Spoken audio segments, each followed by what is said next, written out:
Hello बच्चों, कैसे हो? उम्मीद है आप सभी स्वस्थ मस्त और तंदुरुस्त होंगे और आप अच्छे से पढ़ाई कर रहे होंगे। मैं यहाँ पर लेकर के आया हूँ आज एक नया चैप्टर क्लास 10th का, जिसका नाम है हमारा इलेक्ट्रिसिटी। ये चैप्टर बहुत ही इंटरेस्टिंग होने वाला है, क्योंकि हमको पता है आज की डेट में इलेक्ट्रिसिटी का क्या यूज़ है। सपोज करो अगर इलेक्ट्रिसिटी नहीं है हमारे आसपास तो क्या होगा? हमारी लाइफ एकदम थम जाएगी, क्योंकि हमारे आसपास में जितने भी आर्टिकल है जो हम यूज़ करते हैं, चाहे टेलीफोन हो, चाहे फिर हमारा मोबाइल फ़ोन हो, चाहे हमारा टीवी हो, टेलीविज़न हो, चाहे एसी हो, रेफ्रिजरेटर हो, कोई भी आर्टिकल्स वर्क नहीं करेगा। इवन लाइट भी वर्क नहीं करेगी। तो सपोज करो किस तरह की ज़िंदगी होगी हमारी, जैसे पहले के टाइम में होती थी, अगर इलेक्ट्रिसिटी जब उस टाइम पे नहीं थी। तो आज की डेट में इलेक्ट्रिसिटी बहुत ही ज़्यादा हमारी लाइफ का एक इम्पोर्टेंट हिस्सा बन चुकी है। तो पहले देख लेते हैं कि इस चैप्टर के अंदर हम क्या क्या पढ़ने वाले हैं। कुछ टॉपिक है, ये चैप्टर काफ़ी बड़ा है, तो इस चैप्टर को हम दो पार्ट्स के अंदर बनाएंगे। सबसे पहला पार्ट जो होने वाला है उसके अंदर हम डिस्कस करेंगे ये वाले टॉपिक: इलेक्ट्रिसिटी, इलेक्ट्रिक पोटेंशियल और potential difference, electric circuit, Ohm's law and resistance और रेजिस्टिविटी। हर एक वर्ड्स की मीनिंग को समझेंगे आसानी से, फिर उसके बाद देखेंगे किस तरह से हम इनको अपनी डेली लाइफ के अंदर यूज़ भी करते हैं। फिर उसके बाद जो हमारा सेकंड पार्ट आएगा इसी चैप्टर का, उसके अंदर हम देखेंगे ये वाले टॉपिक, इलेक्ट्रिक सर्किट पढ़ेंगे हम कि इलेक्ट्रिक सर्किट किस तरह से हम बनाते हैं। उसके अंदर भी हम दो तरीके के वे पढ़ेंगे, एक हमारा होगा सीरीज वाला, एक हमारा होगा पैरेलल वाला। दोनों में डिफरेंस भी देखेंगे कि इलेक्ट्रिक सर्किट अगर हम सीरीज और पैरेलल दोनों में कनेक्शंस करते हैं तो क्या डिफरेंसेस आता है और क्या जरूरी है हमारे लिए और कौन सा बेनिफिशियल भी है। उसके बाद हम देखेंगे इलेक्ट्रिक पावर क्या होती है। उसके बाद लास्ट का टॉपिक होगा हमारा heating effect of the electric current. ठीक है, तो आपको इस चैप्टर को अगर ध्यान से समझना है तो इस पूरी वीडियो को अंत तक पूरा देखें। तो इलेक्ट्रिसिटी समझने से पहले आपको पता होना चाहिए कि एग्जैक्टली में एनर्जी क्या होती है। मैं उम्मीद करता हूं कि आपको पता होगा कि एनर्जी एग्जैक्टली में होती क्या है, और ये भी पता होगा कि एनर्जी एक फॉर्म से दूसरी फॉर्म के अंदर ट्रांसफर होती है, जो हम एक लॉ पढ़ते हैं, law of conservation of energy. ये कहता क्या है? Energy neither be created nor be destroyed during a chemical reactions. तो जो भी यूनिवर्स के अंदर एनर्जी है वो एक क्या है? कांस्टेंट है, और वो एनर्जी क्या करती है? एक फॉर्म से दूसरी फॉर्म के अंदर हमेशा ट्रांसफर होती है, कोई भी रिएक्शंस होगी उस टाइम के अंदर। तो एनर्जी एग्जैक्टली में करती है क्या है? एक फॉर्म से दूसरी फॉर्म के अंदर ट्रांसफर करती है। Electricity is also a form of energy, ये भी एनर्जी का ही एक रूप है। तो आपको याद रखना है कि इलेक्ट्रिसिटी एनर्जी का एक सबसे कन्वीनियंट, सबसे इजी वे होता है, जिसको हम आसानी से अलग अलग रूप के अंदर चेंज कर सकते हैं।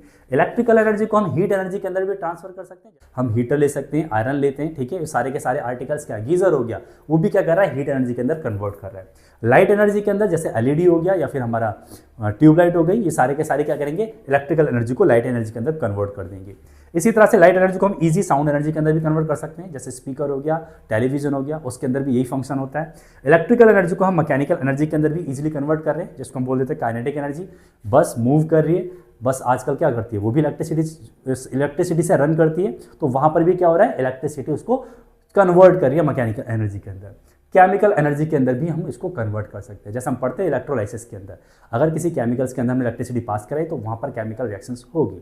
ठीक है, तो ये एक सबसे इजी मेथड होता है इलेक्ट्रिसिटी किसका? एनर्जी का, जिसको हम आसानी से स्टोर कर सकते हैं, जिसको हम आसानी से कैरी कर सकते हैं, ट्रांसपोर्ट कर सकते हैं एक जगह से दूसरी जगह।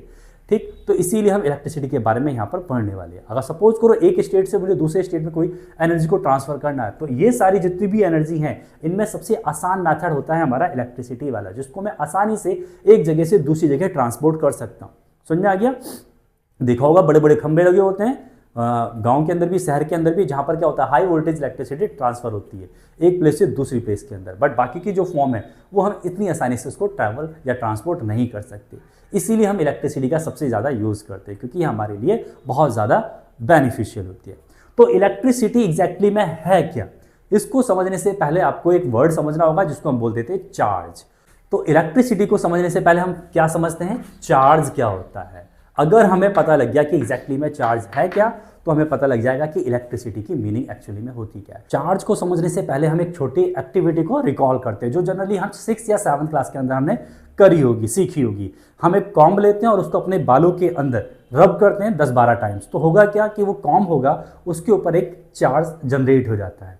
देखा होगा, हमने कॉम्ब लिया है और कॉम्ब को जैसे ही हमने बालों के ऊपर रब किया, उसके ऊपर एक चार्ज जनरेट हो गया, और उसको अगर हम छोटे छोटे कागज के पीस के नज़दीक लेकर के आएंगे तो वो उसको अट्रैक्ट कर लेती है। ये एक्टिविटी हम वहाँ पर भी प्रूव करते हैं जब हम एटम वाला चैप्टर पढ़ रहे थे 9th क्लास के अंदर, कि हमने पढ़ा था कि एटम सबसे छोटी यूनिट होती है। बाद में डिस्कवरी हुई कि एटम सबसे छोटी यूनिट नहीं है, एटम से भी सबसे छोटे यूनिट होते हैं जिसको हम बोलते हैं सब एटॉमिक पार्टिकल्स, जो इसी एक्टिविटी के बाद हमने देखे थे कि एटम भी छोटे छोटे चार्ज पार्टिकल से मिलकर के बना होता है। तो हर एटम्स के अंदर जो चार्ज पार्टिकल्स होते हैं, जिसको हम बोल देते हैं पॉजिटिव वाले को बोलते हैं प्रोटॉन, नेगेटिव वाले को बोल देते हैं इलेक्ट्रॉन, तो दोनों ही चार्ज पार्टिकल हर एटम्स के अंदर प्रेजेंट होते हैं, वही रिस्पॉन्सिबल होते हैं उस किसी भी चीज़ को अट्रैक्ट करने के लिए या रिपल करने के लिए। तो हमने कॉम वाला एक्टिविटी जो ली है उसके अंदर हमने देखा कि कॉम के ऊपर एक चार्ज जनरेट हुआ है और दूसरा हमारा जो पेपर है उसके ऊपर भी एक चार्ज जनरेट हुआ है। तो दोनों का चार्ज ऑपोजिट था, इसलिए वो दोनों चार्ज क्या कर रहे हैं और आपस में एक दूसरे को अट्रैक्ट कर रहे हैं। चार्ज की कुछ प्रॉपर्टी होती है, अगर चार्ज सेम है तो आपस में क्या करेंगे, रिपल करेंगे। चार्ज अगर ऑपोजिट है, एक पॉजिटिव और एक नेगेटिव है, तो दोनों आपस में क्या करेंगे, अट्रैक्ट करेंगे। ठीक है, उम्मीद है आपको ये क्लियर हुआ होगा और आपको पहले से पता भी होगा कि एग्जैक्टली में चार्ज होता क्या है। अब यहाँ पर हम डिस्कस करते हैं कि चार्ज को एग्जैक्टली हम मीजर कैसे करते हैं, कैलकुलेट कैसे करते हैं। तो हमने जैसे बताया कि जो इलेक्ट्रॉन है, यानी कि जो हमारा क्या है, नेगेटिव चार्जेस है, और इसके ऊपर जो चार्ज होता है एग्जैक्टली हम चार्ज को काउंट करते हैं या फिर हम बोल सकते हैं मीजर करते हैं, उसकी ऐसा यूनिट होती है कूलाम्स। कूलाम्स एक साइंटिस्ट थे जिन्होंने इसके अपने नाम के ऊपर इसकी यूनिट दे दी थी। तो जो इलेक्ट्रॉन होता है नेगेटिव चार्जेस वाला होता है, इसके ऊपर जो हमारा चार्ज होता है वो होता है 1.6 इंटू 10⁻⁻19 कूलाम, यानी कि कूलाम जो यूनिट है वो बहुत ज़्यादा बड़ी है as compare the charge of the electron. ठीक, अगर हम कंपेयर करें प्रोटॉन से, तो प्रोटॉन के ऊपर भी हमारा सेम ही चार्ज होता है, जो हमारा क्या है, पॉजिटिव चार्ज होता है, और इसके ऊपर भी सेम होता है 1.6 इंटू 10⁻⁻19 कूलाम। बट दोनों की जो हमारी दोनों का जो नेचर है वो ऑपोजिट है, ये हमारा पॉजिटिव नेगेटिव वाला, ये हमारा पॉजिटिव वाला। ठीक है, दोनों पे बराबर इक्वल अमाउंट के अंदर चार्ज होता है। अब यहाँ पर जो कूलाम है, यानी कि ऐसा यूनिट ऑफ चार्ज, ये क्या है हमारी कूलाम, और कूलाम को हम दिखाते हैं कैपिटल सी के अंदर। ठीक है, कहीं पर भी कैपिटल सी दिखा आपको तो समझ जाना कि वो हमें चार्ज दे रखा है, और चार्ज हमारा पॉजिटिव नेगेटिव दोनों को हम साइन से दिखा देंगे प्लस और माइनस करके, तो हमें पता लग जाएगा कि हाँ वो हमारा चार्ज दे रखा है। अब मैं अगर आपसे पूछूं कि एक कूलाम के अंदर कितना चार्जेस होगा या कितने इलेक्ट्रॉन्स मिला करके एक कूलाम चार्ज को जनरेट करेंगे, तो आप इसमें फाइंड कर सकते हो। एक इलेक्ट्रॉन के ऊपर जो चार्जेस है वो है हमारा 1.6 इंटू 10⁻⁻19 कूलाम।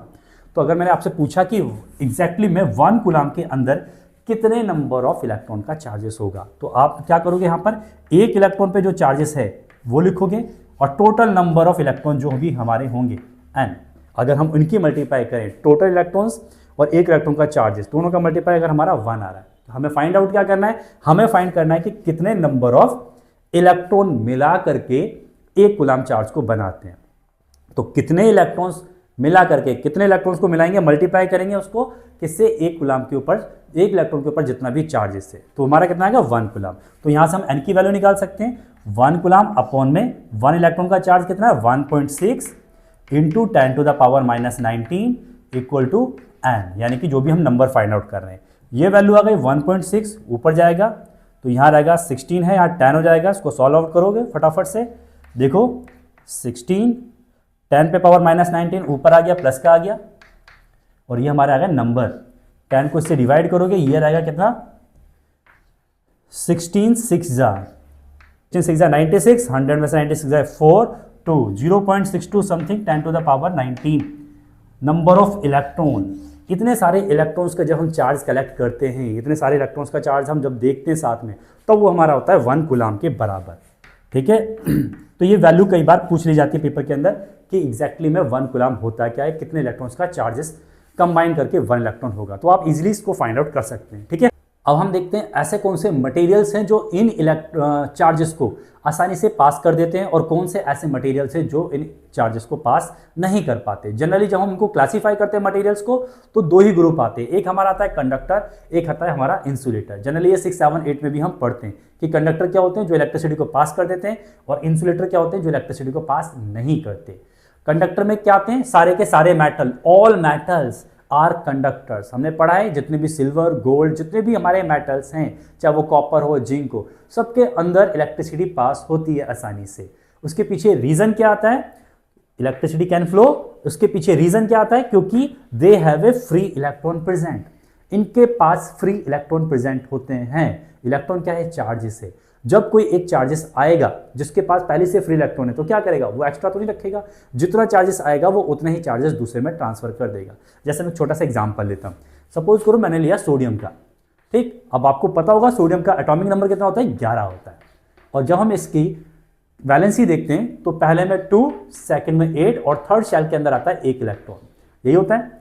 तो जो आउटर मोस्ट शेल्स के अंदर इलेक्ट्रॉन होते हैं वही वैलेंसी होती है, और वो कितना है? सिर्फ केवल और केवल 1। तो जो हमारे फ्री इलेक्ट्रॉन का मतलब जो आउटर मोस्ट शेल्स के अंदर इलेक्ट्रॉन हैं जिनका न्यूक्लियस के अंदर जो इन्फ्लुएंस है बहुत ही कम है, न्यूक्लियस उसको ज्यादा होल्डली टाइट नहीं कर रख सकती, इसलिए क्या करते हैं, जो फ्री इलेक्ट्रॉन है, ये हमारा सोडियम का न्यूक्लियस, ये पहला शेल, ये दूसरा शेल और ये तीसरा शेल, इसके अंदर 2 इलेक्ट्रॉन, सेकंड वाले में 8 इलेक्ट्रॉन और थर्ड वाले में 1 इलेक्ट्रॉन। तो न्यूक्लियस से ये बहुत ज्यादा दूर हो गया, तो इसका इन्फ्लुएंस बहुत कम हो गया, तो ये इलेक्ट्रॉन क्या हो गया? फ्री इलेक्ट्रॉन हो गया। ये क्या हो गया? फ्री इलेक्ट्रॉन हो गया। तो ये आसानी से क्या कर सकता है? ट्रांसफर कर सकता है। इसीलिए डोनेट करते हैं जितने भी हमारे मेटल्स होते हैं, सबके पास क्या आती है? पॉजिटिव वैलेंसी आती है प्लस की, क्योंकि आसानी से डोनेट करने की कैपेबिलिटी रखते हैं। फ्री इलेक्ट्रॉन है, दे देंगे, हमारे पास फालतू है। तो इसीलिए जितने भी कंडक्टर होते हैं सारे के सारे मेटल होते हैं, और मेटल्स के अंदर फ्री इलेक्ट्रॉन होते हैं, इसीलिए इलेक्ट्रिसिटी इसमें से पास होती है। ठीक है। अगर हम बात करें इंसुलेटर की, इंसुलेटर क्या होते हैं? All non metals. जितने भी हम नॉन मेटल्स पढ़ते हैं, जो हमारी टेबल्स के अंदर सबसे लास्ट वाला जो ग्रुप दे रखा है, ग्रुप नंबर 14, 15, 16, 17 ये दे रखे हैं साइड के अंदर, ये हमारे क्या होते हैं? नॉन मेटल्स होते हैं। और जो हमारे साइड फ्रंट में पहली रो, सेकंड रो, फर्स्ट से लेकर के 12 रो तक के जितने भी हमारे ब्लू के अंदर दे रखे हैं सारे के सारे हमारे मेटल्स होते हैं। तो इंसुलेटर क्या है? हमारे नॉन मेटल्स हैं। नॉन मेटल्स के अंदर क्या होता है, या फिर उनके कंपाउंड सारे के सारे क्या करते हैं? They can not flow electricity, electricity flow नहीं करते। इसके पीछे रीजन है क्योंकि इनके पास कोई भी फ्री इलेक्ट्रॉन नहीं होता है, इनके पास इलेक्ट्रॉन की वैकेंसी होती है। जैसे एग्जांपल लेते हैं हम क्लोरीन का। क्लोरीन का नंबर आपको पता होगा, एटॉमिक नंबर 17 होता है, ठीक। इसके अंदर जब हम वैलेंसी पूरी करेंगे इसकी, तो इलेक्ट्रॉनिक कॉन्फ़िगरेशन पहले में 2, सेकंड में 8 और थर्ड में हमारा जाएगा 7। तो लास्ट वाले शेल के अंदर 7 इलेक्ट्रॉन हैं, तो इसके अंदर 1 इलेक्ट्रॉन की कमी है, डेफिशिएंसी है, फालतू नहीं है। 1 इलेक्ट्रॉन मिलेगा या रख लेगा, दूसरे को नहीं देगा। तो जिसके पास इलेक्ट्रॉन की कमी है, अगर उसके पास इलेक्ट्रॉन आएगा तो क्या वो उसको ट्रांसफर करेगा? नहीं करेगा। इसीलिए इंसुलेटर के अंदर इलेक्ट्रिसिटी पास नहीं होती है, ठीक। उम्मीद है आपको ये क्लियर हुआ होगा कि जो हमारे कंडक्टर होते हैं they can electricity pass easily. The reason is because they have the free electron. But when we talk about the insulator, जब हम इंसुलेटर की बात करेंगे उसके अंदर इलेक्ट्रिसिटी फ्लो नहीं होती है। उसके पीछे रीजन है क्योंकि उनके पास फ्री इलेक्ट्रॉन नहीं होता है। इसी के बेसिस पर अब हम क्या करने वाले हैं? इलेक्ट्रिसिटी को भी क्लासीफाई करने वाले हैं। अब हमारी इलेक्ट्रिसिटी भी 2 तरह की होती है, चलो उसको देखते हैं। Now we are going to classify the electricity into the 2 groups. अब हम क्या करने वाले हैं? इलेक्ट्रिसिटी को भी 2 ग्रुप्स के अंदर क्लासीफाई करने वाले हैं। जैसे मैंने एग्जाम्पल लिया था अभी कॉम्प का, अगर हम क्या कर रहे हैं? रब कर रहे हैं एयर पे, तो उसके ऊपर एक चार्ज जनरेट हो गया, ठीक है। अब जो उसके ऊपर चार्ज जनरेट हुआ है, क्या वो चार्ज मूव कर सकता है एक जगह से दूसरी जगह? नहीं। क्यों नहीं कर सकता? क्योंकि कॉम्प किसका बना हुआ है हमारा? वो है नॉन मेटल का कंपाउंड, प्लास्टिक से। प्लास्टिक कार्बन की बनी होती है, कार्बन नॉन मेटल्स होता है, तो वो नॉन मेटल्स का कंपाउंड है। तो उसके अंदर क्या है? इलेक्ट्रॉन की पहले से डेफिशिएंसी है। उसके आउटर सरफेस पे चार्ज तो जनरेट हो गया, बट वो चार्ज फ्लो नहीं कर सकता, रुका रहेगा उसकी सरफेस पे। तो हम उसके लिए टर्म्स यूज करते हैं स्टैटिक इलेक्ट्रिसिटी। स्टैटिक का मतलब होता है रेस्ट, यानी कि कोई भी चीज अगर अपनी जगह रुकी हुई है, मूव नहीं कर रही है। जैसे हम पढ़ चुके पहले 9th के अंदर स्टेशनरी स्टेट और मोशन, ठीक है। तो स्टैटिक इलेक्ट्रिसिटी यानी कि चार्जेस है, जनरेट हो चुका है, फील्ड जनरेट कर दिया, बट उसकी मूवमेंट नहीं हो रही है। जैसे इसके एग्जाम्पल हमने लिए बाई कॉम्प, या फिर हम ले सकते हैं कोई सिल्क का क्लॉथ लेंगे और एबोनेट रोड ले लेंगे, उसके ऊपर अगर हम रब करते हैं तो उसके ऊपर भी क्या होता है? चार्ज जनरेट हो जाता है। और सारे के सारे एग्जाम्पल किसके? हमारे स्टैटिक इलेक्ट्रिसिटी के, ठीक। नाउ सेकंड है हमारे पास करंट इलेक्ट्रिसिटी। अब करंट का मतलब होता है मोशन। करंट का मीनिंग क्या होता है? मोशन। अगर मैंने किसी ऑब्जेक्ट के ऊपर चार्ज जनरेट किया और उस चार्ज को मैंने किससे कनेक्ट कर दिया? किसी मेटल के साथ कनेक्ट कर दिया, तो चार्ज जनरेट हुआ है मेटल के साथ। अगर मैं कनेक्ट कर रहा हूं तो मेटल के अंदर टेंडेंसी क्या है? उस चार्ज को यानी कि उस इलेक्ट्रॉन को फ्लो कराने की, क्योंकि इसके पास एक्सेस है। सपोज करो एक वायर लिया मैंने और कोई मेटल का वायर है, ठीक है, और यहां पर मैंने कोई भी चार्ज स्पीसीज दे दी, जो क्या कर रहा है? इलेक्ट्रॉन कंटिन्यूअसली ट्रांसफर कर रहा है इसको। ये इलेक्ट्रॉन दे रहा है इसको, तो क्या करेगा? मेटल है, मेटल अपने पास चार्ज नहीं रखेगा, ये ट्रांसफर करता जाएगा। तो यहां पर चार्ज क्या आ रहा है? मूव कर रहा है, फ्लो हो रहा है, इसीलिए हम उसको बोलते हैं करंट इलेक्ट्रिसिटी, यानी कि चार्ज का फ्लो होगा। ठीक है, तो दो तरह की हमारी इलेक्ट्रिसिटी होगी, एक स्टैटिक इलेक्ट्रिसिटी, एक हमारी करंट इलेक्ट्रिसिटी। जो हम घरों में यूज करते हैं वो हमारी होती है करंट इलेक्ट्रिसिटी, यानी कि मूवमेंट ऑफ चार्ज हो रही है और वहां पर हम क्या यूज करते हैं, जनरली मेटल ही यूज करते हैं। ठीक है, उम्मीद है आपको ये क्लासिफिकेशन क्लियर हुआ होगा। अब हम बढ़ते हैं अगले टॉपिक पे। हमारा अगला टॉपिक है इलेक्ट्रिक पोटेंशियल, या फिर हम बोल सकते हैं उसको पोटेंशियल डिफरेंस। ठीक है, पहले हम यहाँ पर देखते हैं इलेक्ट्रिक पोटेंशियल। पोटेंशियल्स का मीनिंग ये जनरली रेफर किया जाता है कुछ पुराने टर्म से, जिसका मीनिंग होता है एग्जैक्टली में प्रेशर। ठीक है, अब सपोज करो मैं एक छोटा सा एग्जांपल ले लेता हूँ, उससे आपको समझ आएगा। एक पाइप है पानी का और उसमें से पानी में से क्या आ रहा है, सॉरी पाइप में से क्या आ रहा है, पानी आ रहा है। तो पानी आएगा, पानी की जो क्वांटिटी होगी, एक तो वो हो गया हमारा चार्ज। पानी किस प्रेशर के साथ आ रहा है, किस स्पीड के साथ आ रहा है, तो उस प्रेशर्स के लिए हम क्या जनरली टर्म्स यूज कर देते हैं यहाँ पर, पोटेंशियल्स। यहाँ पर चार्ज आएगा, चार्ज कितने प्रेशर के साथ वो डील कर रहा है, that will be known as the potential. और ये हम हमेशा रिलेटिव टर्म्स में निकालते हैं, किसी दो पॉइंट्स लेंगे और दो पॉइंट्स के बीच में कितना डिफरेंस है उसके प्रेशर में, इसलिए हम इसको बोल देते हैं पोटेंशियल डिफरेंस। अगर पोटेंशियल डिफरेंस है तभी हमारा चार्ज क्या होता है, फ्लो होता है। छोटा सा एग्जाम्पल लेता हूं मैं, यहाँ पर मैंने क्या करा, एक हाई चार्ज बॉडी ले ली और यहां पर मैंने क्या लिया, लो चार्ज बॉडी ले ली। ठीक है, बहुत ज्यादा चार्जेस के पास, इसके पास बहुत कम चार्जेस है, और मैंने बीच में क्या लिया, एक मेटल का वायर ले लिया। क्या ले लिया, मेटल का वायर ले लिया। अब यहां पर बहुत ज्यादा चार्जेस है, क्या करेगा, चार्ज इलेक्ट्रॉन है, यहां से इलेक्ट्रॉन ट्रांसफर करना स्टार्ट कर देगा। ठीक, इलेक्ट्रॉन मूव करेंगे और इलेक्ट्रॉन कहां जाएंगे, लो चार्ज बॉडी के अंदर जाएंगे। मेटल अपने पास तो रखेगा नहीं, सारे चार्ज ट्रांसफर करते जाएगा, कहां जाएगा, लो चार्ज बॉडी के अंदर। तो क्या हो रहा है, movement of electricity, movement of charge हो रहा है, यानी कि इलेक्ट्रिसिटी फ्लो हो रही है। इलेक्ट्रिसिटी फ्लो क्यों हो रही है, क्योंकि यहां पर दोनों के बीच में डिफरेंस है, चार्जेस के बीच में। और ये जो हमारे इलेक्ट्रॉन हैं कब तक फ्लो करेंगे, जब तक दोनों का चार्ज बराबर नहीं होता। समझ में आ गया, तो वही हम बात करें पोटेंशियल डिफरेंस। दो टर्म्स के बीच में अगर डिफरेंसेस है प्रेशर्स का, तभी वो क्या होगा, इलेक्ट्रिसिटी पास होगी। अगर दोनों में चार्ज में बराबर ले लेता तो क्या इलेक्ट्रिसिटी फ्लो होती, यहाँ पर नहीं होती। ठीक है, इसलिए हम यहाँ पर टर्म्स लेते हैं रिलेटिव पोटेंशियल डिफरेंस का। अगर हम बात करें पोटेंशियल डिफरेंस फाइंड करने की, तो हम कैसे फाइंड आउट करते हैं, जितना भी हमारा चार्ज फ्लो कर रहा है, फ्लो करते हुए वहां जा रहा है, उसने कुछ ना कुछ जो भी वर्क डन किया है, तो जो भी हमारा वर्क करेगा चार्ज, ठीक है, और अपॉन में क्या कर देंगे, टोटल चार्ज से डिवाइड कर देंगे, जिसको हम दिखाने वाले हैं कैपिटल क्यू से। तो क्यू क्या है हमारा, टोटल चार्ज, और टोटल चार्ज हम कैसे निकालेंगे, जितने भी इलेक्ट्रॉन है, ये टोटल चार्ज कैसे निकालेंगे, टोटल चार्ज निकालते हैं हम, जिसको हम रिप्रेजेंट कर देंगे क्यू से। नंबर ऑफ इलेक्ट्रॉन जितने फ्लो किए हैं और इनटू में एक इलेक्ट्रॉन का चार्जेस। तो हम क्या निकाल सकते हैं, क्यू की वैल्यू, नंबर ऑफ इलेक्ट्रॉन जितने फ्लो किए हैं, एक इलेक्ट्रॉन का चार्जेस, दोनों की मल्टीप्लाई कर दी, टोटल चार्जेस आ गया। यहां पर हमने क्या निकाला कि पोटेंशियल डिफरेंस, जिसको हम शॉर्टकट में लिख देते हैं पीडी। तो पोटेंशियल डिफरेंस कैसे निकालते हैं हम, total work done by the charges upon में टोटल चार्जेस। तो पीडी यानी कि वर्क पोटेंशियल डिफरेंस का जो फॉर्मूला होता है वो होता है वर्क डन अपॉन में क्यू, और इसकी जो एसआई यूनिट है वो होती है हमारी वोल्ट। किसमें मेजर करते हैं उसको हम, वोल्ट में, और इसका जो सिंबल होता है वो हमारा कैपिटल वी हो जाता है।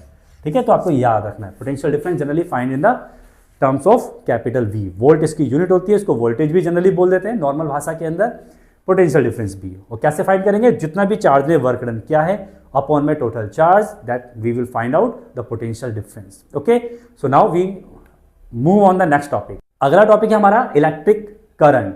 अब हम करंट को कैसे फाइंड आउट करेंगे, करंट यानी कि जो भी हमारा चार्ज मूव कर रहा है, टोटल चार्ज, इसको हम रिप्रेजेंट कैसे कर रहे हैं, करंट को आई से। आई इसका सिंबल हो गया जो करंट को हमारा रिप्रेजेंट करेगा। ये हम कैसे निकालते हैं, जो भी हमारा टोटल चार्ज फ्लो क्या है, जितने भी इलेक्ट्रॉन एक साइड से दूसरी साइड गए हैं, टोटल चार्ज को कितने टाइम के अंदर गए, अगर हम उसको पर यूनिट निकालें, per unit of charge, that is known as the electric current, कि पर यूनिट टाइम के अंदर कितना चार्ज फ्लो हो रहा है, उसको हम बोलते हैं इलेक्ट्रिक करंट। तो हमने क्या देखा, टोटल चार्ज अपॉन में टोटल टाइम टेकन। तो क्यों हम कैसे निकालते हैं, वही एन ई अपॉन में टी, नंबर ऑफ इलेक्ट्रॉन और इनटू में एक इलेक्ट्रॉन का चार्ज। ठीक है, ये फॉर्मूला भी हो जाता है आई की वैल्यू। तो I is equal to Q upon में टी या एन ई अपॉन में टी। और इसकी जो एसआई यूनिट है, याद रखना, एसआई यूनिट ऑफ करंट, जिसको हम बोलते हैं एम्पियर, और इसका जो सिंबल है वो होता है हमारा कैपिटल ए।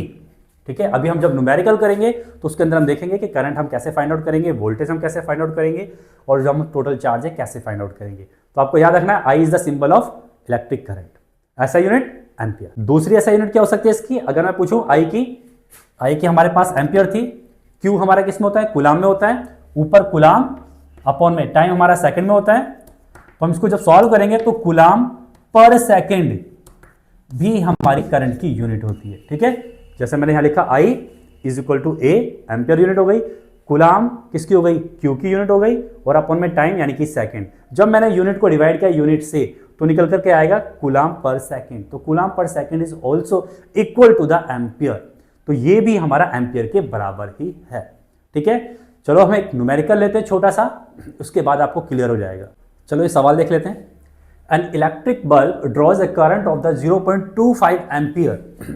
कितना करंट दे रखा है, 0.25 ampere for the 20 minutes and calculate the amount of the electric charge through the circuit. अब एक हमारा वायर है, उसमें से कितना करंट जा रहा है, 0.25 एम्पियर, और टाइम कितना दे रखा है, 20 मिनट्स के लिए। ठीक, अब आपको कैलकुलेट क्या करना है, ये गिवन है, फाइंड आउट करना है, calculate the amount of electric charge find करना है, यानी कि क्यू की वैल्यू फाइंड आउट करनी है आपको। ठीक, अब हमें रिलेशन तो पता है कि हमारा जो आई होता है वो होता है क्यू अपॉन में टी। ठीक, आई की वैल्यू गिवन, क्यू की वैल्यू फाइंड आउट करनी है, टाइम हमें 20 मिनट्स दे रखा है। टाइम की जो यूनिट होती है स्टैंडर्ड वो होती है सेकंड, और यहां पर टाइम दे रखा है मिनट्स में, तो पहले इसको सेकंड में कन्वर्ट कर दो। 20 इंटू 60 सेकेंड, मल्टीप्लाई करा 6 2 जा 1200 second. Now put the value, इसको वैल्यू पुट कर दो, I इज इक्वल टू 0.25, हमें वैल्यू किसकी निकालनी है, क्यू की निकालनी है, तो टी इधर आएगा मल्टीप्लाई में, तो Q is equal to I into T, यही हो गया। इसको थोड़ा सा रीअरेंज कर दिया, Q is equal to I is 0.25 into T की वैल्यू 1200 सेकेंड, मल्टीप्लाई करो इसकी 300 कूलाम। ठीक, तो टोटल चार्ज कितना फ्लो होगा, 300 कूलाम। उम्मीद है आपको क्लियर हुआ होगा। नाउ अगला टॉपिक है हमारा direction of electric current. Electric current की जनरली हम डायरेक्शंस कैसे मेजर करते हैं या क्या इसका रूल होता है। सपोज को मैंने यहाँ पर एक बैटरी ले ली, और बैटरी के अंदर हमें पता है एक पॉजिटिव टर्मिनल होता है और एक हमारा नेगेटिव टर्मिनल होता है। ठीक है, और मैंने इसको अगर कनेक्ट कर दिया किसी वायर के साथ, तो यहां पर जो डायरेक्शंस ऑफ करंट होगा वो आपको याद रखना है। नेगेटिव वाले से निकलते हैं इलेक्ट्रॉन, क्योंकि ये नेगेटिव वाला चार्ज है, पॉजिटिव वाले से निकलते हैं प्रोटॉन। ठीक है, एज्यूम कर लेते हैं हम, ये मान लेते हैं कि ऐसा होता है। आपको याद रखना है इलेक्ट्रिक करंट की जो डायरेक्शंस होती है वो हमेशा होती है पॉजिटिव से नेगेटिव की तरफ, कि पॉजिटिव से हमारा इलेक्ट्रिक करंट निकला और कहां गया, वो नेगेटिव की तरफ में। ठीक है, अगर पूछा जाएगा डायरेक्शन ऑफ इलेक्ट्रॉन, तो इलेक्ट्रॉन की डायरेक्शन यहां से होगी, इलेक्ट्रॉन के ऑपोजिट हम क्या लेते हैं, डायरेक्शन ऑफ करंट। उसके पीछे रीजन यही है क्योंकि जब ये इलेक्ट्रिसिटी डिस्कवर हुई थी तो उस टाइम पर इलेक्ट्रॉन की डिस्कवरी नहीं हुई थी। उस समय हम पॉजिटिव चार्ज को ही कंसीडर करते थे कि हाँ पॉजिटिव चार्ज फ्लो कर रहा है पॉजिटिव से नेगेटिव तक। ठीक है, तो उसी को हम रेफरेंस मानकर आज भी यूज करते हैं कि डायरेक्शंस ऑफ इलेक्ट्रिसिटी क्या है, पॉजिटिव टू नेगेटिव, प्लस से माइनस की तरफ। कई बार ये एमसीक्यू के अंदर क्वेश्चन भी पूछा जाता है, तो आपको याद रखना ही है। चलो हम आगे बढ़ते हैं। हमारा अगला टॉपिक है इलेक्ट्रिक सर्किट। अब इलेक्ट्रिक सर्किट है क्या एक्चुअली में, एक कंटिन्यूअस कंडक्टिंग पाथ, यानी कि एक कंटिन्यूसली जहां पर इलेक्ट्रिसिटी कंडक्ट हो रही है, एक ऐसा रास्ता, path constituting of the wire, register, switch and the battery, जो किससे मिलकर के बना है, जिसके अंदर वायर भी होंगे, रजिस्टर्स जो इलेक्ट्रिसिटी को खपत कर रहा है, यूज कर रहा है, स्विच जो ऑन ऑफ का वर्क करता है, एंड बैटरी जो इलेक्ट्रिसिटी प्रोवाइड करता है। ये सारी चीज़ों को मिला करके अगर हम एक सर्कुलर पाथ बना देते हैं तो हम उसको बोलते हैं इलेक्ट्रिक सर्किट। जैसे मैंने यहाँ पर इलेक्ट्रिक सर्किट बना रखा है, इसके लिए हम कुछ सिंबल्स यूज करते हैं साइंटिफिक, जो आपकी बुक के अंदर टेबल दे रखी है, इसको आप याद रखना है कि बैटरी का सिंबल कौन सा है, बल्ब का सिंबल कौन सा है, वायर का सिंबल कौन सा है, स्विच ऑन का सिंबल कौन सा है, स्विच ऑफ का सिंबल कौन सा है। कई बार एमसीक्यू के अंदर इस तरह के सवाल पूछ ले जाते हैं जो बहुत ही ईजी होते हैं, आपको ये टेबल याद रखनी है। नाउ अब मैंने यहाँ पर बनाई है बैटरी। ठीक है, बैटरी होती क्या है, जब कई सारे सेल्स को आपस में ऐड कर देते हैं तो हम उसको बोल देते हैं battery. Battery is a combination of 2 और मोर सेल्स। तो यहाँ पर मैंने कई सारे सेल्स ऐड कर दिए, एक बड़ी लाइन और एक छोटी लाइन, ये रिप्रेजेंट कर रही है हमारे टर्मिनल्स को। तो ये हमारी जो बड़ी लाइन है इसको हम टर्मिनल्स कौन सा बताते हैं, पॉजिटिव वाला, उससे रिप्रेजेंट करते हैं। छोटे वाले को हम रिप्रेजेंट करेंगे नेगेटिव वाले से, ठीक है। अब मैंने क्या करा, उसको एक वायर से कनेक्ट कर दिया है और वायर के अंदर यहां पर मैंने लगा दिया V, यानी कि जो हमारा दिखाता है वोल्ट मीटर। ये हमेशा लिखा हुआ नहीं आएगा बट आपको याद रखना, ये क्या है हमारा वोल्ट मीटर, V से दिखा दिया है जो वोल्टेज को मीजर करेगा। कई बार पूछा जाता है एमसीक्यू टाइप के अंदर, यहां से करंट फ्लो हुआ, ये हमारा इलेक्ट्रिक बल्ब हो गया, बल्ब ग्लो करेगा। यहाँ एमीटर है जो करंट को मीजर करेगा। फिर उसके बाद ये की है यानी कि स्विच है ऑन ऑफ का, और उसके बाद ये फिर से बैटरी के अंदर करंट आ जाएगा। तो करंट की डायरेक्शंस क्या है, पॉजिटिव से नेगेटिव की तरफ। तो पॉजिटिव से करंट निकला, यहां से गया, बल्ब ने यूज किया, उसके बाद ये वापस इसके अंदर आ गया। अगर ये कंप्लीट सर्किट है इसको हम बोलते हैं इलेक्ट्रिक सर्किट। ये टेबल्स आपको याद भी रखनी है, ठीक है। जो हमारा अगला टॉपिक है वो है हमारा ओम्स लॉ। सबसे ज्यादा इसी पे क्वेश्चन पूछे जाते हैं सीबीएसई पेपर के अंदर, या तो सीधा सीधा डायरेक्ट क्वेश्चन पूछा जाएगा, या कोई न्यूमेरिकल पूछा जाएगा, या इनके बीच में रिलेशन पूछ लिया जाएगा। बट इससे रिलेटेड 100% एक ना एक क्वेश्चन पूछा जाएगा पेपर में। तो इसको आपको ध्यान से समझना है एग्जैक्टली में ओम्स लॉ क्या कहता है, क्या इसकी स्टेटमेंट थी। अब ओम्स लॉ ने क्या करा, एक जो भी हमारा इलेक्ट्रिसिटी होती है या करंट होता है, करंट के अंदर दो ही पैरामीटर्स होते हैं, हमने पढ़े थे अभी। सपोज करो मैंने वायर बना दिया और वायर के अंदर इलेक्ट्रिसिटी फ्लो हो रही है, ठीक है।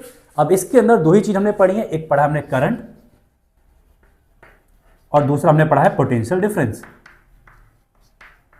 पोटेंशियल डिफरेंस, अब दोनों के बीच में इन्होंने क्या करा, रिलेशन फाइंड किया कि करंट और पोटेंशियल डिफरेंस के बीच में क्या रिलेशन है। अगर हम करंट को बढ़ाएंगे तो क्या पोटेंशियल डिफरेंस बढ़ेगा या घटेगा, अगर हम पोटेंशियल डिफरेंस को बढ़ाएंगे तो करंट पे क्या असर पड़ेगा, बढ़ेगा या घटेगा।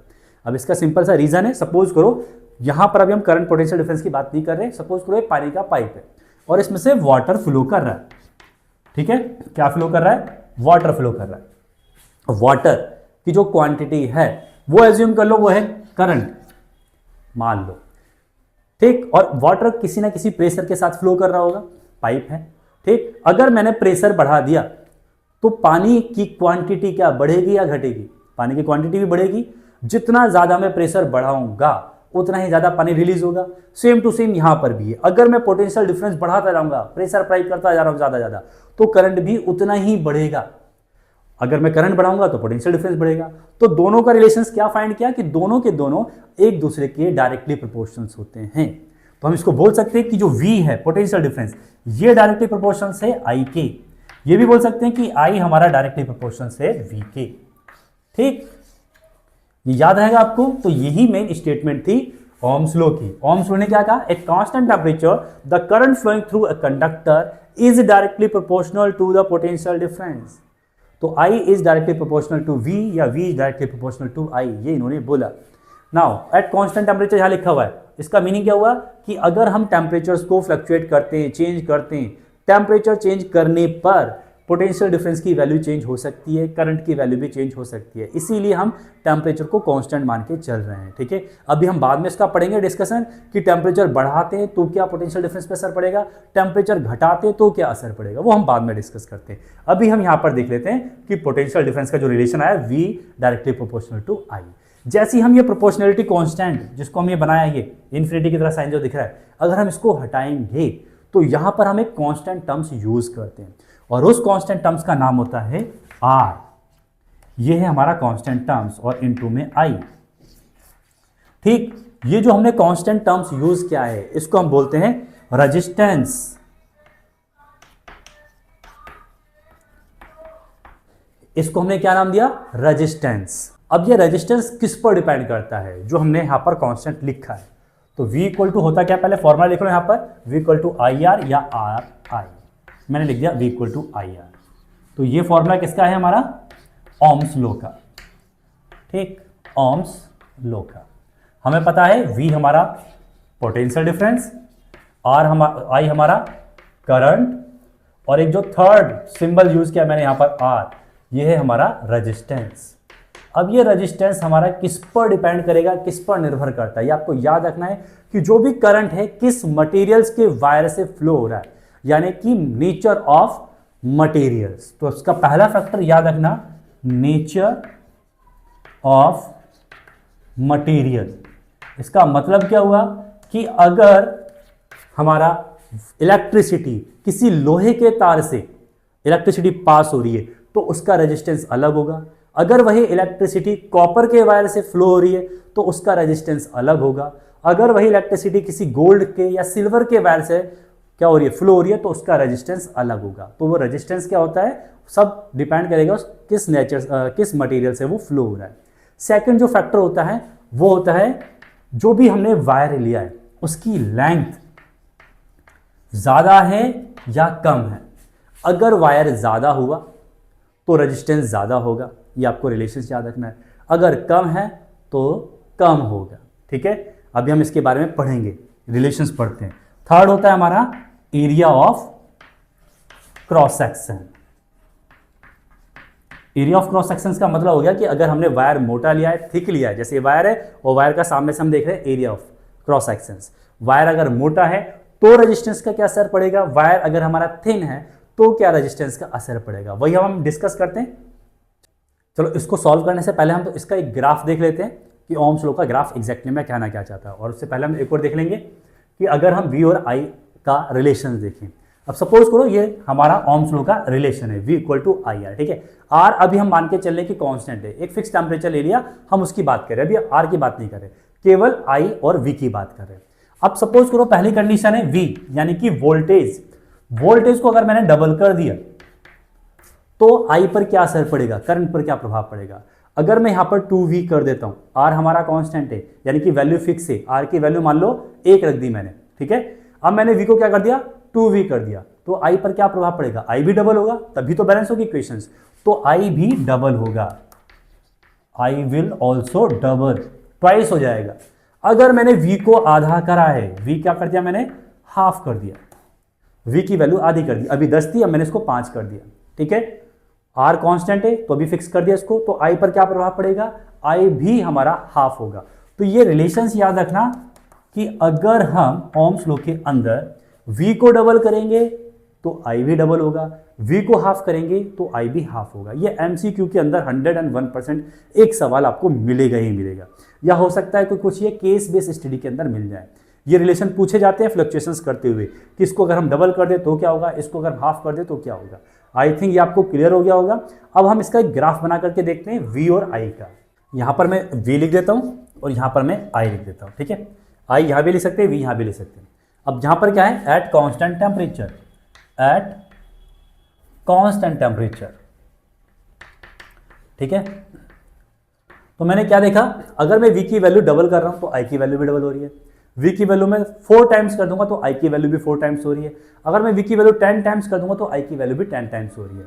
यहां पर सपोज करो ये 0 है और मैंने यहां पर क्या करा, यूनिट ले ली, ये 1 2 1 2 3 4 5 6 7, सेम टू सेम 1 2 3 4 5 6। 1 अगर V है तो हमारा I भी 1 है, तो दोनों की वैल्यू यहां आएगी।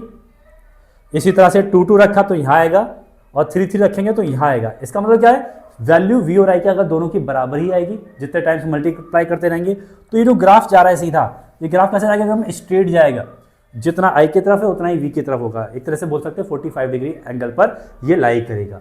तो ये ग्राफ होता है हमारा V इक्वल, इसका V और I का ग्राफ होता है। तो ये स्ट्रेट लाइन ही ग्राफ जाता है ओम्स लॉ का। कई बार ग्राफ से रिलेटेड भी सवाल पूछे जाएंगे, कई बार ये नीचे की तरफ रखा होगा, कई बार ऊपर की तरफ दे रखा होगा, वो अब हम देखेंगे जब हमारा रेजिस्टेंस का वेरिएशंस आएगा। ठीक है, तो अभी इसका सिर्फ ये याद रखना कि ग्राफ किस तरह से रिप्रेजेंट होगा। नाउ अब हम आगे बढ़ते हैं। अभी हमने ओम्स लॉ जब वेरीफाई किया था तो वहां पर हमने एक नया टर्म्स यूज किया था, इंट्रोड्यूस किया था, जिसका नाम था रेजिस्टेंस। अब ये रेजिस्टेंस किस पर डिपेंड करता है, ये एग्जैक्टली में होता क्या है। यहाँ पर हमने 3 फैक्टर देखे थे कि जो रेजिस्टेंस है वो हमारा किस पर डिपेंड करता है, नेचर ऑफ मटेरियल्स पे, कि वो मटेरियल्स किसका बना हुआ है, उसकी लेंथ पर, और हमारा एरिया ऑफ क्रॉस सेक्शंस पर। एक्चुअली में रेजिस्टेंस होता है क्या, इसका मीनिंग क्या होता है, इसका मीनिंग होता है प्रतिरोधकता, यानी कि अवरोध उत्पन्न करना। अगर किसी भी वायर में से इलेक्ट्रिसिटी पास हो रही है तो क्या 100% इलेक्ट्रिसिटी पास होगी। सपोज करो मैंने यहाँ लिया एक वायर, ठीक है, और वायर से यहाँ पर मैंने सप्लाई करना स्टार्ट कर दिया, चार्ज सप्लाई कर रहा हूँ, सपोज करो 100 वोल्टेज की स्पीड के साथ। ठीक है, तो यहाँ पर जो हमारा चार्ज आएगा या जो उसका पोटेंशियल होगा वो भी 100 होगा, नहीं होगा, थोड़ा बहुत तो रिड्यूस हो जाएगा, थोड़ा बहुत तो कम हो जाएगा, 99 हो सकता है। क्यों, क्योंकि ये जो हमारा वायर है, मेटल का वायर है, ये भी तो कुछ ना कुछ क्या करेगा, जो इलेक्ट्रॉन्स यहाँ से फ्लो हो रहे हैं उधर उस साइड में, यहाँ पर क्या है, यहाँ पर है बहुत सारे एटम्स, और वो एटम्स क्या करने वाले हैं, वो एटम्स करने वाले हैं इसकी स्पीड को कम। ठीक, क्यों? क्योंकि वो अवरोध उत्पन्न करने वाले हैं। जितना इलेक्ट्रॉन से स्पीड से जा रहा था वहां जाते जाते थोड़ी सी कम हो जाएगी। तो ये क्या कर रहा है, वो रेजिस्टेंस करेगा। जितना ज़्यादा रेजिस्टेंस यानी कि जितना ज़्यादा अवरोध, उतना ही मेटल्स क्या कर लेगा, इलेक्ट्रिसिटी को खपत करेगा, खा लेगा। तो वो मेटल्स के नेचर पे डिपेंड करता है। अगर रेजिस्टेंस ज़्यादा है तो इसका मतलब हमारी इलेक्ट्रिसिटी की खपत ज़्यादा हो रही है, वो बहुत ज़्यादा एब्जॉर्ब कर ले रहा है खुद के अंदर, वहाँ जाएगी कम।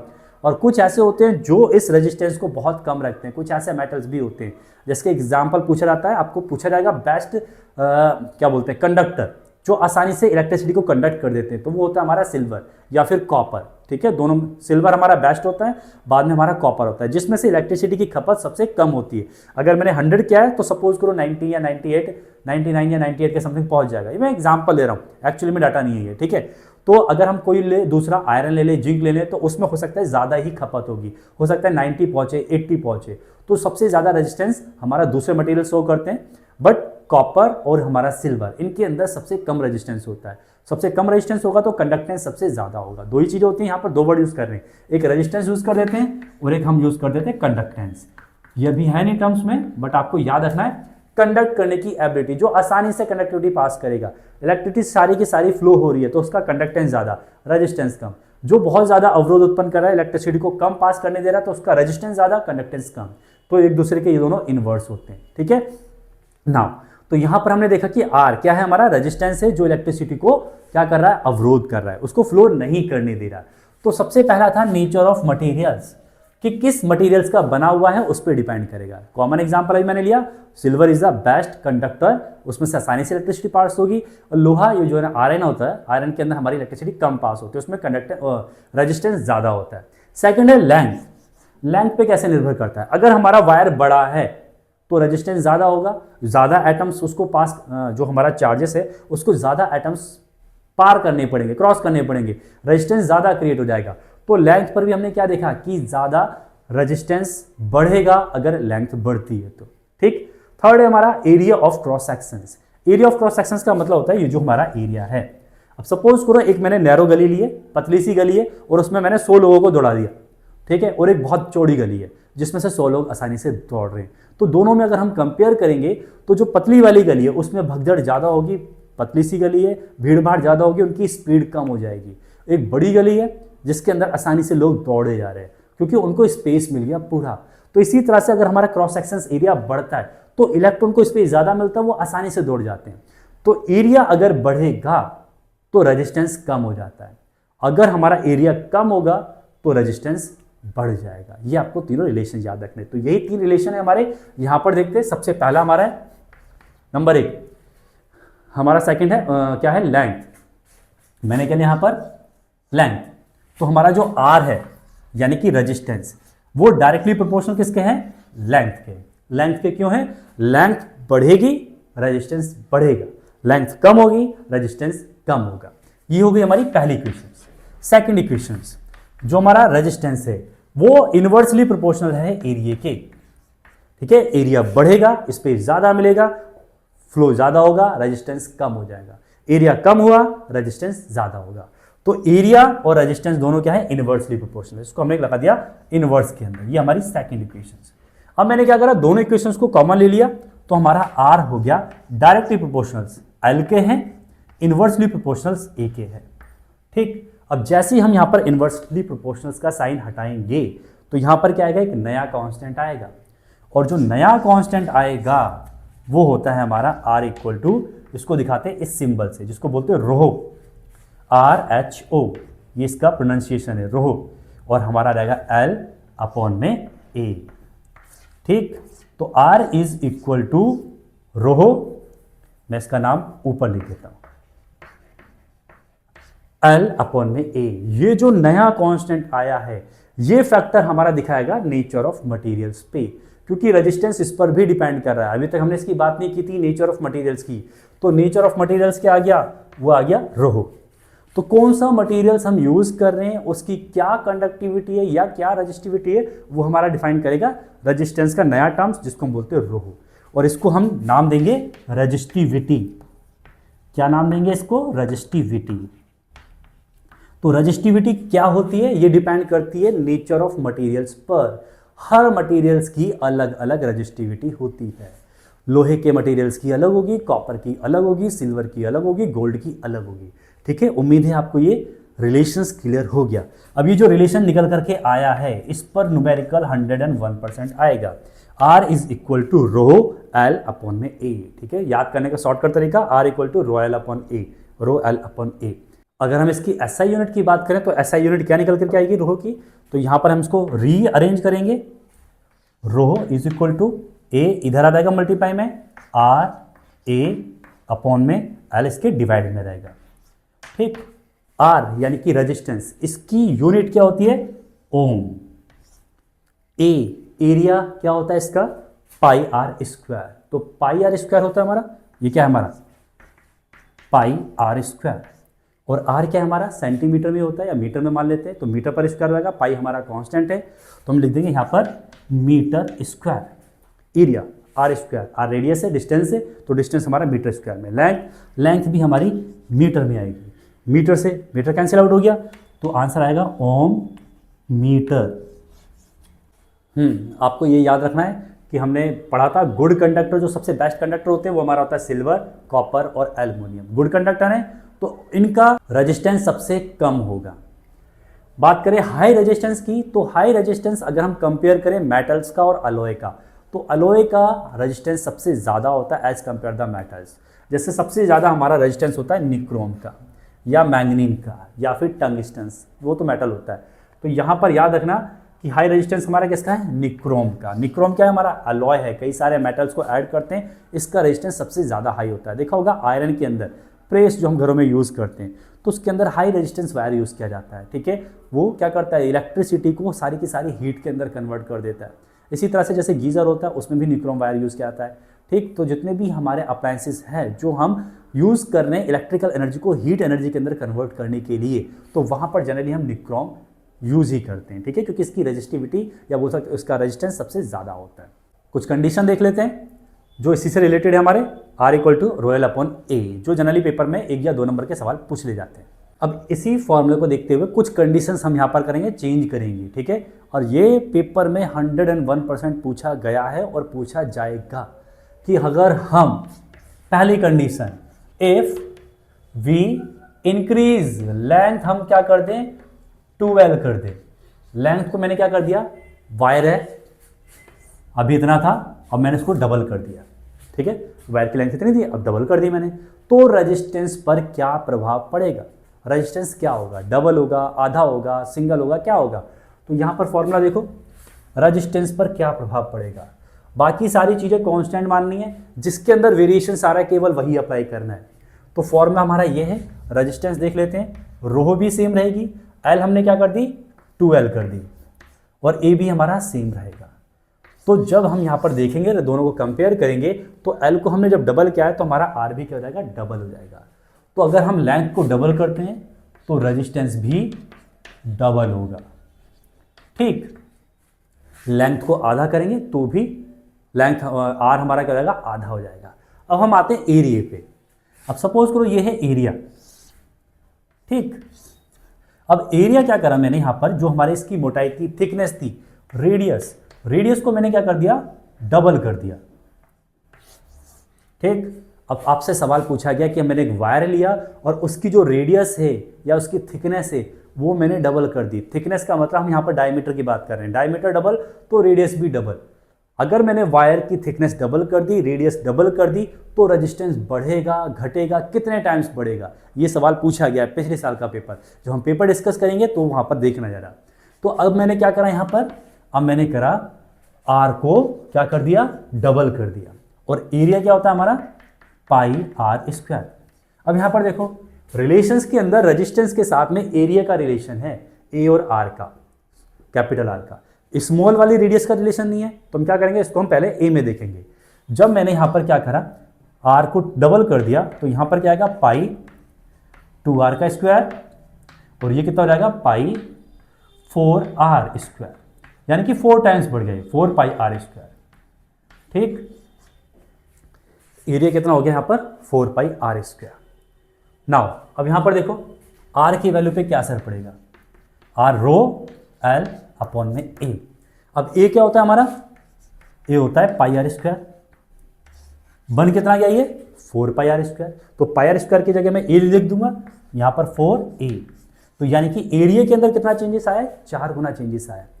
पाई आर स्क्वायर थी ए की वैल्यू, मैंने इसके अंदर वैल्यू पुट करी तो यहाँ आ गया 4 pi R square, pi R square की वैल्यू मैंने पुट कर दी a, तो आ गया 4a, एरिया हो गया 4 गुना। तो यहाँ पर मैं क्या चेंज करने वाला हूँ, एरिया की वैल्यू यहाँ रहेगी 4a, ठीक।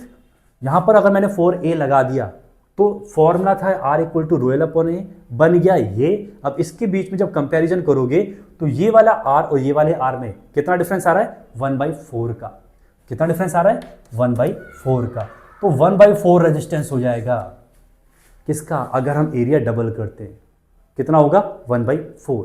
अगर मैं एरिया 2 टाइम्स बढ़ा दूं या 3 टाइम्स बढ़ा दूं, सपोज करो अभी मैंने डबल करा था, अब मैंने 3 टाइम्स बढ़ा दिया, मोटाई उसकी क्या कर दी, थिकनेस 3 गुना कर दी, आर की वैल्यू रहेगी 3r, एरिया निकालोगे तो आएगा 9 पाई आर स्क्वायर, आएगा यहाँ पर 9a, तो यहाँ पर वैल्यू आएगी 1/9, रेजिस्टेंस 1/9 हो जाएगा। क्लियर। अगर मैं यहाँ पर रेडियस आधी कर दूं, हाफ कर दूं, तो यहाँ पर रेडियस हाफ करने के बाद यहाँ पर जो वैल्यू आएगी वो हो जाएगी a/4। कितनी हो जाएगी यहाँ पर, अगर मैंने r कर दिया r/2, यहाँ वैल्यू पुट करेंगे r/2 का स्क्वायर, तो a यहाँ पर क्या आएगा a/4, अभी मल्टीप्लाई में था अब वो डिवाइड में हो जाएगा। जब a/4 यहाँ पर वैल्यू पुट करेंगे तो 4 ऊपर चला जाएगा, तो 4 टाइम रेजिस्टेंस बढ़ जाएगा। अगर मैंने रेडियस आधी करी है तो रेजिस्टेंस 4 टाइम बढ़ेगा, अगर मैंने रेडियस डबल की है तो हमारा रेजिस्टेंस 4 टाइम्स कम होगा, 1/4 हो जाएगा। ठीक है, उम्मीद है आपको ये क्लियर हो गया होगा। यहाँ पर एक न्यूमेरिकल दे रखा है, जरा इसको ध्यान से देखो। एक वायर दे रखा है, कॉपर वायर है, जिसकी लेंथ कितनी दे रखी है 2 मीटर, और उसकी एरिया ऑफ क्रॉस सेक्शन कितना गिवन है 1.7 × 10⁻⁻6 मीटर स्क्वायर, और रेजिस्टेंस इज ऑल्सो गिवन कितना है 2 × 10⁻2 ओम। और आपको फाइंड आउट क्या करना है, रेजिस्टिविटी। क्या फाइंड आउट करना है, रेजिस्टिविटी। तो सिंपल 3 चीजें गिवन है, 4 चीज फाइंड आउट करनी है। जो भी रिलेशन हमें पता है, और रिलेशन हमें क्या पता है, R is equal to rho L upon A. अब इसी फॉर्मूले को हम अप्लाई करेंगे, यहां से हम रो की वैल्यू निकाल देंगे। पहले इस फॉर्मूले को रीअरेंज करेंगे क्योंकि रो की वैल्यू निकालनी है। तो रो इज इक्वल टू ए इधर चला गया, आर ए और अपॉन में एल। और फॉर्मूले में अप्लाई करने से पहले एक चीज ध्यान रखोगे, सबकी यूनिट क्या सेम है या नहीं है। लेंथ मीटर में होती है, ये भी ठीक है। एरिया अगर सेंटीमीटर में दिया होगा तो उसको मीटर में कन्वर्ट करोगे, यहाँ मीटर में दे रखा है यानी कि ठीक है, अभी हमें कन्वर्ट नहीं करनी, चेंज नहीं करनी। रेजिस्टेंस हमारा ओम में ही गिवन होगा। ठीक है, तो सारी की सारी यूनिट हमारी सेम है, इसलिए हम यहाँ पर चेंज नहीं कर रहे। अगर नहीं होती तो आपको चेंज करनी पड़ती। अब वैल्यू इसके अंदर पुट कर देंगे, आर की वैल्यू हो गई 2 × 10⁻⁻2 ओम। सिंबल बना दो सीधा, ये सिंबल हो गया ओम का। और ए हमारा कितना हो गया 1.7 × 10⁻6 मीटर स्क्वायर, और लेंथ हमारी कितनी है 2 मीटर। 2 से तो 2 कैंसिल हो गया, आएगा कितना 1.7, यहाँ 10⁻2 10⁻6 दोनों ऐड हो गई, 10 आ गया -8। और इसका यूनिट क्या होती है रेजिस्टिविटी की, ओम मीटर। ठीक है, मीटर है ऊपर, मीटर से मीटर हमारा कैंसिल आउट हो जाएगा, मीटर स्क्वायर था, ये मीटर स्क्वायर से मीटर कैंसिल, बचा मीटर, यहाँ बचा ओम, तो ओम मीटर। ये हमारी क्या निकल गई, रेजिस्टिविटी। उम्मीद है आपको ये क्लियर हो गया होगा। जो भी हमारा अगला टॉपिक बचे हैं वो हम अगले पार्ट्स के अंदर डिस्कस करेंगे।